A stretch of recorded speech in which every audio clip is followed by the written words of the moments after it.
पिछले पार्ट में हमने देखा कि जैक रॉकी माउंटेन्स पहुंच चुका है और अपने मास्टर को खोजने निकल जाता है। वो पहाड़ों में एक गुफा के पास पहुंचा और उसके अंदर चला गया। वो एक बड़ी दीवार के सामने खड़ा है और हमें पता चलता है कि इसी दीवार के पीछे उसकी मास्टर है। उस दीवार के पार जाने के लिए सैक्रिफाइस की जरूरत थी, तो वो बॉटल में भरे अपने आंसू और खुद के ब्लड से वो सैक्रिफाइस पूरा करता है। पिछली लाइफ में जब उसकी उम्मीद टूट चुकी थी और वो अपनी जिंदगी का अंत करने वाला था, तभी उसके आंसू और खून उसी दीवार पर गिरे थे, जिसके बाद एक नया रास्ता खुला और वो अपनी मास्टर से मिल पाया था। इस बार भी रास्ता खुल चुका था और जैक एक सीक्रेट बेसमेंट में जाने लगा। जिस घड़ी का इंतजार था वो आ चुकी थी। जैक फाइनली अपनी मास्टर के सामने है। इंसान की इच्छाएं कभी भी खत्म नहीं होती और इसीलिए वो अनंत काल तक जीना चाहता है, पर कड़वा सच यही है कि ऐसा मुमकिन नहीं है। पर ये जैक की मास्टर के लिए झूठ के समान है,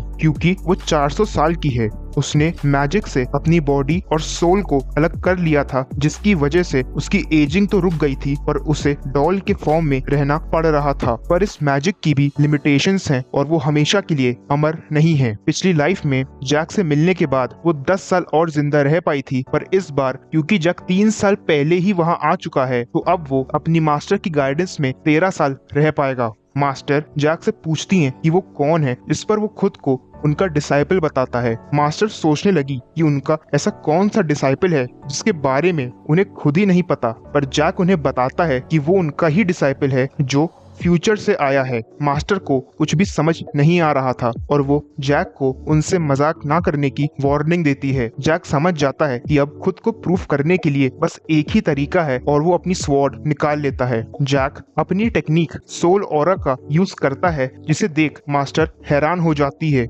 वो उस टेक्निक से मास्टर की चेन्स को तोड़ उन्हें वहां से फ्री करना चाहता है। मास्टर उसे वार्न करती हैं कि अगर उसकी चेन्स टूटी तो वो जगह भी ढह जाएगी। जैक आउटकम्स के लिए तैयार था और चेन्स तोड़ने के लिए अटैक करता है। हमें पता चलता है कि मास्टर को वहां जूलियस टेस्लन ने कैद किया है, जिसे उनके समय का हीरो कहा जाता था। मास्टर को उनकी इच्छा के खिलाफ रोकना नामुमकिन है, इसीलिए उसने उनसे वादा किया था कि वो उन्हें लेने जल्दी ही वापस आएगा, पर उसने मास्टर को धोखा दिया और कभी भी उन्हें लेने नहीं आया। कई साल बीत गए और मास्टर को भी रियलाइज हुआ कि हीरो ने उन्हें त्याग दिया है। जैक अपनी टेक्निक का यूज कर मास्टर की चेन्स तोड़ देता है। मास्टर इससे बहुत हैरान थी, क्योंकि चेन्स ड्रैगन बोन से बनी थी, जिन्हें तोड़ना आम बात नहीं है। मास्टर फ्री हो चुकी थी और जैक उनसे कहता है कि वो जूलियस जैसा नहीं है और इससे वो अपनी बातों से नहीं बल्कि एक्शन से प्रूफ करेगा। वो जगह ढहने लगी और तभी जैक एक स्पेशल डिफेंसिव टेक्निक का यूज करता है, जिसकी फोर्स से एक ब्लास्ट हुआ और उस पहाड़ का वहां से नामो निशान मिट जाता है। मास्टर और जैक सेफ थे, पर मास्टर को समझ नहीं आ रहा था कि जैक इतनी कम उम्र में सोल एनर्जी कैसे यूज कर पा रहा है। जैक कहता है कि उनके डिसाइपल से इतना तो एक्सपेक्टेड होना ही चाहिए और मास्टर उसे छूकर कंफर्म करती हैं कि वो वाकई सच बोल रहा है। जैक उन्हें अपने टाइम रिग्रेशन के बारे में बताता है और एग्जॉशन की वजह से वहीं गिर जाता है। मास्टर फाइनली उस पर बिलीव करती है और हम देखते हैं कि जैक की जर्नी में उसकी मास्टर भी जुड़ चुकी हैं। 5 दिन बाद असेंबल टेरिटरी में जैक अपनी मास्टर के साथ ट्रैवल कर रहा है और यही सोच रहा है कि इन 5 दिनों में उन्होंने उससे एक भी शब्द क्यों नहीं कहा। मास्टर बताती है कि उन्हें पहले लगा कि जैक टेस्लन हाउस का वंशज है, पर ऐसा नहीं था, क्योंकि वो सोल एनर्जी यूज कर सकता है, जो कि एक ऐसी पावर है जिसे बड़े बड़े 10th सर्कल मास्टर्स भी यूज करने के काबिल नहीं हैं। उन्हें ये भी पता है कि जैक के हाथों पर इतने लोगों का खून है जिसकी कल्पना भी नहीं की जा सकती, पर वो जैक से एक सवाल करती हैं जिसके बारे में उसने आज से पहले कभी भी नहीं सोचा था। वो पूछती हैं कि आखिर उसे ही समय में पीछे आने का मौका क्यों दिया गया और क्या हो अगर किसी ने उसे जानबूझकर मैजिक से इस समय में वापस बुलाया हो। इस सवाल का उसके पास कोई भी जवाब नहीं था। वो कहता है कि वो अपनी पावर से ऐसा नहीं कर सकता था और अगर सच में उसे किसी ने इस टाइम में वापस बुलाया है तो वो इंसान एक ना एक दिन उससे जरूर मिलेगा। आगे हम देखते हैं कि जब भी जैक अपनी पावर्स यूज करता है तो इसका उसकी बॉडी पर बुरा असर पड़ता है। कई हेल्थ पोशंस लेने के बाद भी वो पूरी तरह स्वस्थ नहीं हो पाता है और इसीलिए वो एक कॉमरेड चाहता है जिस पर वो ट्रस्ट कर सके और जो उसे प्रोटेक्ट करने के काबिल हो। वो स्वॉर्ड खरीदने जा रहा था कि तभी एक लड़की उससे टकरा जाती है। वो लड़की जैक से माफी मांगती है और जैक भी उसे सॉरी बोलने जा ही रहा था कि तभी वो कुछ ऑब्जर्व करता है। जैक उस लड़की को पैसे देकर उसे उसका कॉमरेड बनने के लिए कहता है। वो लड़की पैसे देखकर घबरा जाती है और जैक को वो पैसे वापस लौटाती है। जैक उसे छोटा अमाउंट देता है जिसके बदले वो उसे अपने फूल देकर वहाँ से चली जाती है। जैक को लगा नहीं था कि उसे उसका कॉमरेड ऐसी जगह पर मिलेगा। तभी मास्टर कहती है कि उन्होंने भी बहुत टाइम बाद एक वेम्पायर को देखा है। जैक को वेम्पायर वाली बात समझ नहीं आई। मास्टर को लगा कि जैक ने उस लड़की को कॉमरेड बनने का ऑफर इसलिए दिया था क्योंकि वो जानता था कि वो एक वेम्पायर है, पर जैक ये नहीं जानता था और उसने ऑफर इसीलिए दिया क्योंकि उसे उस लड़की में 10th सर्कल मास्टर बनने का पोटेंशियल दिखा। मास्टर जैक से निराश है क्योंकि वो वेम्पायर को आइडेंटिफाई नहीं कर सका, पर उन्हें लड़की का चेहरा कुछ जाना पहचाना लगा और उन्हें कुछ याद आया।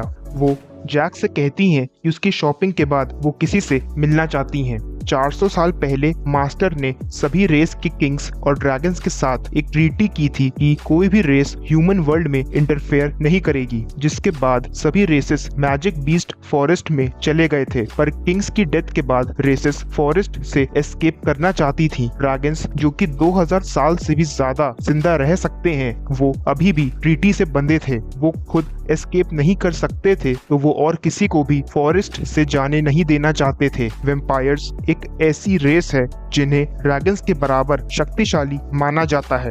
वेम्पायर्स एस्केप करना चाहते थे और इसीलिए उन्होंने ड्रैगन्स से बैटल की, पर ड्रैगन्स जीत गए। इसका मतलब था कि वो लड़की किसी ऐसे वेम्पायर की बेटी है जो फॉरेस्ट से एस्केप कर पाया था। जैक उसे अपना सबऑर्डिनेट बनाना चाहता है, जिस पर मास्टर राजी तो हो जाती हैं, पर उसे उस लड़की को अपना ब्लड ना पिलाने की वार्निंग देती हैं। वो लड़की घर जाते वक्त जैक के बारे में सोच रही है क्योंकि बहुत टाइम बाद किसी ने उससे अच्छा व्यवहार किया था। उसके हाथों में ऑर्क ब्लड है जिसे वो अपनी माँ के लिए लेकर जा रही है क्योंकि उसे लगता है इसे पीकर उसकी माँ रिकवर कर लेगी। उसकी माँ ने बचपन में उसे ह्यूमन ब्लड पीने से मना किया था। वो केवल वही ब्लड पी सकती है जो उसके अंकल उसके लिए लाया करते हैं। वो घर आ चुकी है।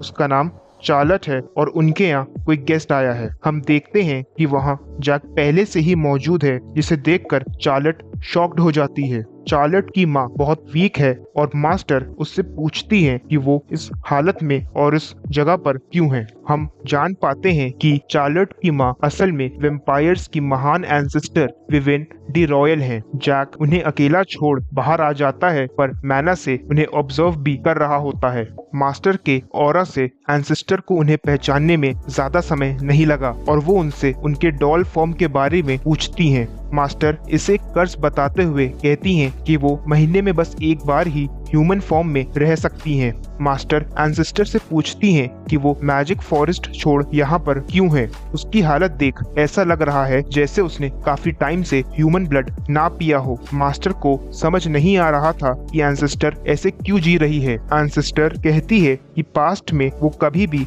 मास्टर से बात नहीं कर पाई, पर उनकी वजह से ही वो ह्यूमन से बच पाए थे। तो वो उन्हें आगे बताती है कि मैजिक फॉरेस्ट में 5 तानाशाह हैं जिन्हें 2 लॉर्ड्स कंट्रोल करते हैं। उनके अत्याचारों की वजह से ही वेम्पायर्स वहां से भागना चाहते थे, पर ड्रैगन्स ने उन्हें मार दिया। एक ड्रैगन ने उसकी कंडीशन देख उससे कहा कि वो उसे और उसकी बेटी को जाने देगा, पर उन्हें जिंदगी भर उसी विलेज में ऑर्क ब्लड पर ही सरवाइव करना पड़ेगा। ये सुन मास्टर को बहुत गुस्सा आया क्योंकि एक रॉयल वेम्पायर एंसेस्टर जो बाकी सभी रेसेस से ज्यादा पावरफुल है, उसकी ये हालत हो चुकी है कि वो बस एक विलेज में अपनी मौत का इंतजार कर रही थी। चार्लट जैक से पूछती है कि वो लोग वहां से कब जाएंगे क्योंकि उसके अंकल के आने का समय हो चुका है और उन्हें गेस्ट पसंद नहीं है। जैक अंकल के बारे में और जानना चाहता था तो चार्लट बताती है कि अंकल बहुत अमीर हैं और उन्होंने ही उन्हें वहां रहने के लिए घर दिया और हर 3 दिन में उसके लिए खाना भी लाते हैं।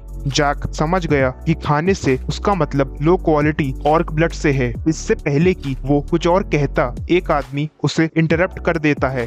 इसके बाद जो होने वाला था वो हमारी सोच से परे है। चार्लेट उसे देख खुश होती है और अंकल कहकर बुलाती है। वो आदमी जैक की अपीयरेंस देख समझ जाता है कि जैक एक नोबल फैमिली से है। जैक भी अंकल को देख समझ रहा था कि वो आदमी असल में एक ड्रैगन है। ड्रैगन को एहसास हो जाता है कि घर में और भी लोग हैं। तभी मास्टर जैक से उस आदमी और चार्लेट को अंदर लाने के लिए कहती हैं। ड्रैगन ने अभी तक एंसेस्टर को अपना खिलौना बना रखा था और आज वो उसी खिलौने से एक आखिरी बार खेलने आया था। उनके अंदर आते ही एंसेस्टर के होश उड़ जाते हैं। उसे नहीं पता था कि अंकल और कोई नहीं बल्कि वो ड्रैगन ही है जिसने उन्हें और ब्लड के सहारे जीने को कहा था। ड्रैगन कहता है कि वो उनके लास्ट मोमेंट्स में इंटरफेयर नहीं करेगा और चार्लेट जो एक छोटी बच्ची है वो अपनी माँ की बिगड़ती हालत देख परेशान होने लग जाती है।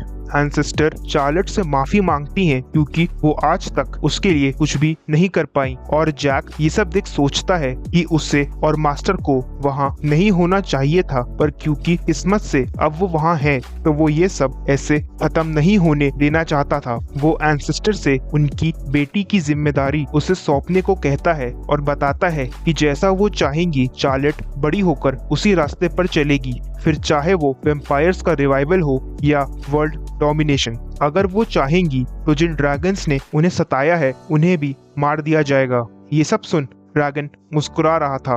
एंसेस्टर कहती हैं कि वो बस यही चाहती हैं कि उनकी बेटी जिंदगी भर खुश रहे और वो उसकी रिस्पॉन्सिबिलिटी जैक को दे देती हैं। एक गौर करने वाली बात ये है कि हमने अभी तक दो एक जैसे लोगों की कहानी देखी। एलिजाबेथ और चार्लेट दोनों रॉयल फैमिलीज से हैं और दोनों को ही खिलौने की तरह यूज किया जा रहा था।